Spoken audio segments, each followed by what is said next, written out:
Hello दोस्तों, स्वागत है आपका टेक्स्ट बुक सुपर कोचिंग में। दोस्तों, 2 सेशन हम लोग कर चुके हैं फॉर्मूलाज का। अगर हम बात करें तो प्रॉपर्टीज़ हम लोग डिस्कस कर रहे हैं। अभी तक ज्योमेट्री की हम लोगों ने प्रॉपर्टीज़ डिस्कस की है, जहाँ पर हम लोगों ने सर्कल की एंड ट्राइंगल की कुछ प्रॉपर्टीज़ डिस्कस कर ली है। ठीक है, 2 सेशन अगर आपने नहीं देखे तो उनको जरूर से जाके देखिएगा, प्लेलिस्ट में आपको मिल जाएगा। बाकी दोस्तों, आज कुछ और प्रॉपर्टीज़ मैं बताने वाला हूँ जो कि आपके एग्जाम में बहुत बहुत ज़्यादा पूछी जाती है और आपके कोई भी एग्जाम अगर आप देने वाले हो उसके एग्जाम पॉइंट ऑफ व्यू से बहुत ज़्यादा इंपॉर्टेंट है। चलिए दोस्तों, स्टार्ट करते हैं। इस पहले सेशन में देखते हैं कि कौन कौन सी हम लोग प्रॉपर्टीज देखने वाले हैं। राइट एंगल ट्राइंगल दोस्तों आपको दिख रहा होगा। बहुत इंपॉर्टेंट प्रॉपर्टीज इसमें से निकल के आती है, बहुत इंपॉर्टेंट कुछ इक्वेशंस निकल के आती है जो कि आपको पता होना चाहिए। देखो, आपको दिख रहा होगा ये सी है, ये ए है, ये बी है। ठीक है, अगर मुझे निकालना है ए का स्क्वायर, ठीक है, जो हमारा बी सी है जिसको मैं ए ही कह सकता हूँ, ये वाला लाइन क्या पूरा का पूरा ए है, तो ए का स्क्वायर बराबर हो जाता है किसके बराबर? इतना जो लेंथ है मेरे पास उसको लूंगा और मल्टीप्लाई कर दूंगा इस पूरे के पूरे लेंथ को। ध्यान से, इसके साथ वाला जो कॉरेस्पॉन्डिंग लेंथ होगा उसको लेंगे और पूरे के पूरे लेंथ को ले लेंगे, जो कि एक्स इंटू सी हो जाएगा। ठीक है, जो कि यहाँ पर दिया गया है, a square is equal to x into c, x into c. अच्छा, दूसरे वाले की बात करूंगा, अगर मुझे बी का लेंथ निकालना है तो मैं क्या करूंगा, इसके साथ वाला जो है साइड उसको लूंगा जो कि वाई है और पूरा का पूरा ले लूंगा सी। ठीक है, अगर मुझे बी स्क्वायर निकालना है तो वो किसके बराबर होगा? वाई इंटू सी के बराबर होगा। इंपॉर्टेंट है। तीसरे पार्ट की बात कर लेंगे जो कि अपने पास दिया गया है, कौन सा वाला? P square. अच्छा, मुझे अगर इसका स्क्वायर निकालना है, मतलब कि इसको और इसको मल्टीप्लाई करते हैं यहाँ पर। याद दिखा आपको, ये चीजें याद करनी है। मैं आपको रिलेशन बना के बता सकता हूँ कि ये इसके साथ होगा, इसके साथ होगा, आपको उसको पढ़ना पड़ेगा। ठीक है, एग्जाम में यहाँ से क्वेश्चन डायरेक्टली पूछ लेते हैं। और फोर्थ मोस्ट इंपॉर्टेंट चीज क्या है, हमको बताना चाहिए कि ए इंटू बी बराबर होता है पी इंटू सी के, जो कि क्या है? ए इंटू बी। इन दोनों का मल्टीप्लीकेशन, इसका और इसका मल्टीप्लीकेशन बराबर होता है इसके और इसके मल्टीप्लीकेशन के, जो कि मैंने फोर्थ में लिखा है। ठीक है, और लास्ट वाला आप देख सकते हैं 1/p² is equal to 1/a² plus 1/b², ऐसे भी लिखा जा सकता है। ठीक है, राइट एंगल ट्राइंगल है तो यहाँ पर एक राइट, यहाँ पर 90 डिग्री, यहाँ पर 90 डिग्री, यहाँ पर 90 डिग्री, यहाँ पर ये क्या हमारा ऑल्टीट्यूड हो गया। ठीक है, यहाँ पर बस 3 सिमिलर ट्राइंगल्स निकल के आते हैं, एक ये है, एक ये है, एक पूरे वाला है। ठीक है, 3 सिमिलर ट्राइंगल्स निकल के आते हैं जहां से अपने पास ये सारे के सारे इक्वेशन तैयार होते हैं। ठीक है, अच्छा दोस्तों, अब आगे चलते हैं जहां से सारे सारे अपने पास ये प्रॉपर्टीज तैयार होती है, आपको पढ़नी है एग्जाम से पहले, इंपॉर्टेंट है। ठीक है, आगे आते हैं दोस्तों, मिड पॉइंट की हम लोग बात करते हैं। मिड पॉइंट का मतलब कि अगर मैं ट्राइंगल में कोई दो मिड पॉइंट, एक डी हो गया मिड पॉइंट ए बी का, ई हो गया मिड पॉइंट ए सी का, अगर इसको जोड़ दूंगा तो दोस्तों इन दोनों का रिलेशनशिप बनता है। क्या होता है? अगर ये ए है तो ये क्या हो जाता है? a/2 हो जाता है, ये आपको बताना चाहिए। ठीक है, ये क्या होता है? आधा होता है। जो डी होता है वो बी सी का क्या होता है? आधा होता है, ये आपको बताना चाहिए, डायरेक्टली क्वेश्चन पूछता है। अच्छा, अगर कहेगा ना कि ट्राइंगल के अंदर हम लोगों ने ये मिड पॉइंट, ये मिड पॉइंट, ये मिड पॉइंट, ये मिड पॉइंट इस लाइन का, ये मिड पॉइंट इस लाइन का, ये मिड पॉइंट इस लाइन का, अगर मैं इसमें एक ट्राइंगल बनाता हूं, पहली चीज दोस्तों, जो इस वाले ट्राइंगल का एरिया होगा वो बड़े वाले का क्या होगा? 1/4 होगा। यहां पर दिया होगा कहीं ना कहीं। हाँ, जो जो छोटे वाला ट्राइंगल ना, कहाँ गया अपने पास? हाँ, कोई भी ले लो, इसका ले लो, इसकी बात कर लो, इसकी बात कर लो, या फिर इसकी बात कर लो, क्योंकि अपने पास क्या, देखो मिड पॉइंट की बात करें तो ये और ये सेम हो जाएंगे। ए डी ई की बात कर लूँ, बी डी एफ की बात कर लूँ, डी ई एफ की बात कर लूँ, या फिर ई सी ई एफ सी की बात कर लूँ, तो 1/4 होगा किसका? 1/4 होगा पूरे के पूरे ट्राइंगल का। एक दो तीन चार, चार ट्राइंगल्स यहाँ से निकल के आते हैं बराबर। ठीक है, एरिया का खेल हो गया ये। और दोस्तों एक और चीज़ यहाँ पर क्या है, अगर मुझे निकालना है डी ई का लेंथ, डी ई का लेंथ क्या होगा? बी सी का आधा, बी सी का है मेरे पास, बी सी का है ये, इसका आधा, जो कि हम लोगों ने मिड पॉइंट से अभी देखा, मिड पॉइंट थ्योरम में हम लोगों ने देखा। ठीक है, वैसी सिमिलरली अगर आगे देखेंगे, डी एफ क्या होगा? ए सी का आधा, डी एफ का है ये, इसका आधा। ठीक है, जैसी वैसी हम लोग ई एफ का देखेंगे तो ये ए बी का आधा हो जाएगा। ठीक है, ये हमको चीज़ें पता चल गई। ठीक है, ये इंपॉर्टेंट केस। आगे चलते हैं दोस्तों। अच्छा, क्वाड्रिलेटरल्स की हम लोग बात करेंगे यहाँ पर। क्वाड्रिलेटरल में पहले बात करेंगे पैरेललोग्राम के बारे में। पैरेललोग्राम में क्या होता है दोस्तों, ये और ये साइड क्या होती हैं? सेम होती हैं। ये और ये साइड क्या होती है? सेम होती है। ठीक है, जैसे कि साइन दिखा रहा है यहाँ पर। Opposite sides are equal and parallel, great. Opposite angles are equal, ये जो अल्फा है तो ये भी अल्फा होगा। ठीक है, ये अगर बीटा है तो ये भी बीटा होगा। ठीक है, कंसेक्यूटिव एंगल्स आर सप्लीमेंट्री, मतलब कि ये अल्फा और बीटा का सम क्या होगा मेरे पास? इनका सम होगा 180 डिग्री। सप्लीमेंट्री का मतलब कि 180 डिग्री, एडजेसेंट एंगल्स का सम होगा 180 डिग्री।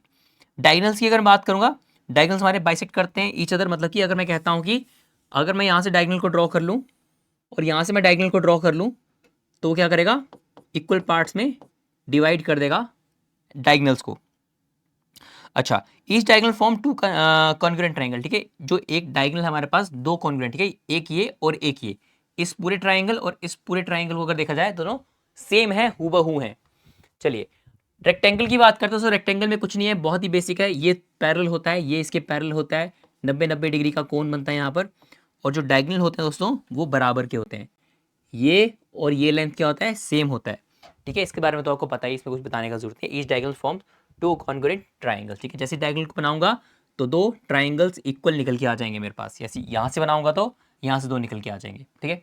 अच्छा, स्क्वायर की बात करेंगे दोस्तों, स्क्वायर ही बेसिक है, बिल्कुल कुछ नहीं है इसके अंदर। All sides are equal, 90 degree के एंगल्स बनते हैं यहाँ पर भी। डायगोनल्स इक्वल होते हैं, बाइसेक्ट करते हैं एक दूसरे को, ठीक है। डायगोनल्स होते हैं कॉन्ग्रुएंट ट्रायंगल्स बनाते हैं। अगेन हर जगह ये चीज़ हो ही रही है, ठीक है। और रोम्बस की बात करते हैं, rhombus has some important properties दोस्तों। रोम्बस को मैं यहाँ पर एक बार बना देता हूँ। रोम्बस में क्या क्या चीज़ें हैं उसको एक बार समझ लेते हैं, ठीक है। रोम्बस का एक डायगोनल ये, दूसरा डायगोनल ये हो गया, ठीक है। रोम्बस की साइड ये होती है, ये सारी की सारी साइड होगी, सारी की सारी साइड बराबर होती है। और जो डायगोनल है वो क्या करते हैं, परपेंडिकुलरली बाइसेक्ट करते हैं। मतलब यहाँ पे 90, यहाँ पर 90, यहाँ पर 90। ये लेंथ इसके बराबर, ये लेंथ इसके बराबर, ये लेंथ इसके, ये लेंथ इसके, ठीक है। 90 डिग्री से क्या मिल गया अपने को, राइट एंगल ट्राइंगल। अगर इसका एरिया निकालेंगे, जो इसका एरिया होगा वही इसका एरिया होगा, वही इसका एरिया होगा, वही इसका एरिया होगा, ठीक है।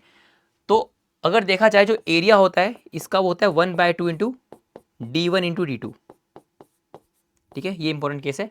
बाकी अगर आप इस राइट एंगल ट्राइंगल का एरिया निकालोगे, 4 से मल्टीप्लाई करोगे, 1 2 3 4, तब भी एरिया आ जाएगा, ठीक है। इंपॉर्टेंट केस है। एक और चीज़ इसके एडजेसेंट एंगल्स क्या होते हैं, सप्लीमेंट्री। ये बीटा एंगल है पूरा का पूरा, ये अल्फा एंगल है पूरा का पूरा, क्या होता है दोस्तों, सम बनाते हैं 180 डिग्री का। एक और चीज़, ये क्या कर देते हैं, बाइसेक्ट भी कर देते हैं, ठीक है। जो डायगोनल होता है वो बाइसेक्ट कर देता है, डायगोनल जो होता है वो क्या करता है, बाइसेक्ट कर देता है एंगल्स को। इंपॉर्टेंट है। चलो, ट्रेपेजियम में क्या होता है दोस्तों, ट्रेपेजियम में दो पैरेलल साइड होती है, दो नॉन पैरेलल साइड्स हैं, दोनों का लेंथ क्या इक्वल नहीं होता है, ठीक है। As one pair of opposite side parallel, ठीक है। एक ही साइड अपने पास पैरेलल होती है, देखिए एक ही पेयर पैरेलल होता है, ठीक है। सबकी सभी एंगल्स का अगर सम कर दूंगा तो 360 डिग्री बनता है, ठीक है, ठीक है, ठीक है। डायगोनल जो है इंटरसेक्ट करते हैं डिफरेंट एंगल्स पे, ऐसा नेसेसरीली नहीं है कि हमारे पास 90 डिग्री का ही एंगल बने, ठीक है। ऐसा पॉसिबल नहीं होता, तो इसका आपको ध्यान रखना है, ठीक है। बस ये छोटी सी चीज़ थी जो कि आपको पता होनी चाहिए। और इसका अगर मैं एरिया निकालना चाहूँ तो इसका एरिया कैसे निकालते हैं हम लोग, 1/2 करते हैं, ठीक है। AB प्लस DC इंटू इसकी हाइट जो होगी वो हम लोग ले लेते हैं। इसकी हाइट क्या बनाती है, ऑल्टीट्यूड क्या होता है, परपेंडिकुलर एंगल बनाता है, सॉरी 90 डिग्री का एंगल बनाता है बेस पे, ठीक है। तो ये क्या आ जाएगा, मेरे पास एरिया निकल के आ जाएगा इस ट्रेपेजियम का, ठीक है। अच्छा, अगर मैं इसकी बात करूं क्वाड्रिलेटरल में, देखो ये वाला सवाल आपके एग्जाम में बहुत ज्यादा आता है। कह रहा है कि क्वाड्रिलेटरल है, मैं यहाँ से बाइसेक्टर ड्रॉ करता हूँ। बाइसेक्टर मतलब कि इस एंगल को इक्वली डिवाइड किया, इस एंगल को इक्वली डिवाइड किया, यहाँ पर जाकर क्या करा, इस पॉइंट पर जाके मिल लिया।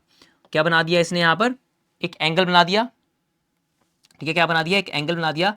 और ये एंगल अगर मुझे निकालना है तो दोस्तों ध्यान से, ये एंगल अगर मुझे निकालना है तो क्या करता हूं मैं, इस दो एंगल का सम करूंगा, जो भी यहाँ पर एंगल होंगे, जो भी यहाँ पर एंगल होंगे उनका सम करूंगा और डिवाइड बाय 2 कर दूंगा। डिवाइड बाय क्या कर दूंगा, 2 कर दूंगा, मेरे पास इसका वैल्यू निकल के आ जाएगा, ठीक है। ये चीज़ आपको पता होनी चाहिए, ठीक है। ट्रेपेजियम, ट्रेपेजियम का यहाँ पर एक बहुत अच्छा रिलेशनशिप दे रखा है। कह रहा है कि OA जो है, OA को अगर मैं OC के साथ मल्टीप्लाई करूँ, OC के साथ मल्टीप्लाई करूँ तो वो बराबर होता है OB इंटू OD के एंड AB इंटू CD के। इसके और इसके मल्टीप्लीकेशन के भी बराबर होता है। मोस्ट इंपॉर्टेंट दोस्तों, ट्रेपेजियम से ये आपका होता है ना कि रामबाण हो सकता है, जल्दी आपका आंसर यहाँ से आ सकता है, ठीक है। आगे आते दोस्तों, देखो कुछ नहीं है, बस देखा जाए तो वही है कि अपने पास कॉन्ग्रुएंसी या फिर सिमिलर ट्राइंगल्स का हम लोग यहाँ पर यूज करके इसको प्रूव करते हैं, ठीक है। आगे आ जाता है दोस्तों ट्रेपेजियम में। और चीजें क्या है कि अगर मेरे पास ट्रेपेजियम दे रखा है और ये मिड पॉइंट, मिड मतलब कि मिड अपने पास क्या है, एक लाइन है, ठीक है। मतलब कि M एक मिड पॉइंट है AD का, N एक मिड पॉइंट है CB का। तो मुझे अगर MN का लेंथ निकालना है तो क्या करता हूं मैं, half of AB plus CD, मतलब कि इसको H के साथ मल्टीप्लाई नहीं करेंगे, अगर करेंगे तो हमारे पास एरिया आ जाता है, ठीक है। ये हमको नहीं करना है, ठीक है। अच्छा, ये वाला सवाल भी आपके एग्जाम में बहुत ज्यादा आता है। डायरेक्टली क्या करते हैं हम लोग कि अगर ये ट्रेपेजियम दे रखा है, दो डायगोनल है और ये मिड पॉइंट है, इस डायगोनल का और ये मिड पॉइंट हो गया इस डायगोनल का, इसका मुझे अगर लेंथ निकालना है, कुछ नहीं है दोस्तों, यहाँ माइनस हो गया, पहले का था प्लस, प्लस की जगह क्या हो जाएगा यहाँ पर माइनस हो जाएगा, a b minus c d, simple सी बात, और हाफ यहाँ पर लग जाएगा। तो दोस्तों ये था एक छोटा सा स्टेप जो कि हम लोगों को करना है एग्जाम से पहले। दोस्तों जल्दी में बताने का मतलब ये है कि हम लोग उसको गो थ्रू करें, ऐसा नहीं है कि उसको पढ़ने बैठ गए हम लोग। इट्स लाइक देखा ठीक है, ये पता नहीं था, पता चल चुका है, क्यों है उसके ऊपर बैठेंगे भाई, क्यों है ऐसा। अगर आप चाहते हैं एक्सप्लेनेशन तो ज़रूर से बताइएगा, और स्पेसिफिक अगर आप चाहते हैं कि इस टॉपिक इस फिगर के बारे में बताइए तो यस कमेंट सेक्शन में जरूर से बताइएगा। Thank you very much for watching this session. अगला सेशन आपको जल्दी देखने को मिलेगा, लाइक इसके 100 के पार एज सुन एज पॉसिबल पहुंचाइए, ताकि हम लोग जल्दी से जल्दी अगला वीडियो आप लोगों के सामने लेकर आएँ और हम लोग एग्जाम से पहले अच्छे से फॉर्मूलाज को रिवीजन कर लें। Thank you very much guys.